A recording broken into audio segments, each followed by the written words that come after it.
আমি গেছি আর দেখছি মেয়েটা কলের সাথে বাজি না আর স্যারের মেয়েটার বুকের উপর। তখন আমি গেছিলাম স্যারে মানে সরি যাই, এরা আমাদের একটা গোপন কথা আছে, যদি ওর কথা না মানি তাহলে আমাদের গোপন কথা ইয়ে করে দিবে।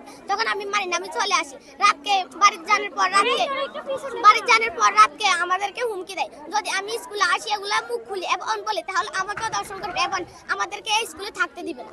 তো নাম্বার থেকে এসেছে। ফোন দিয়ে বলছে? জি। কখন তোমারে ফোন দিছে? কালকে রাতে এবং সকালেও কল দিছে। আজকে স্কুলে যেন না আসো না বলো? জি। তারপর আমি মানে নানার বাড়িতে চলে গেছি। এখন স্যাররা আবারই মানে ফোন দিয়ে একটু বিরক্ত করে, এখন আবার এসেছে। তোমার যে হুমকি দিছে তুমি এই কথা কাউরে বলছো? ওই যে স্যার থেকে বলছে, আর কারো থেকে বলিনি। বাড়িতে বলছো তোমার আব্বু আম্মুরে? আব্বু আম্মু তো জানে। ওয়াশরুমে গেছি, ওয়াশরুমে যাওয়ার পর দেখি কি মেয়েটা ওয়ালের সাথে বাজি আর মানে স্যারের ওর বুকের উপরে। তখন আমি গেছি আর স্যারের মানে সরে গেছে, সরে যায় আর বলে ওকে চোরের অপরাধ দিছে, বলে ও নাকি কি চুরি করেছে। তখন মেয়েটা পয়ে মানে চলে আসে ক্লাসের ভিতরে, আমাকে বলে তুমি গিয়া, ও আমাকে উল্টো পাল্টা কথা বলে, কিন্তু আমি রাজি হয় না। তখন বলে মেয়েটা কিছু ওর, আমি কিন্তু স্যার আমি জানি না মেয়েটা কোন ক্লাসে পড়ে, বলছে এটা বা নাই রে তা ঠিক করে যায় না।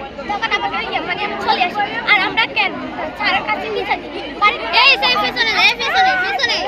রাতকে মানে যদি আমি স্কুলে আসি আজকে বলি তাহলে আমাকে দর্শন করবে, বাড়িতে থাকতে দিবে।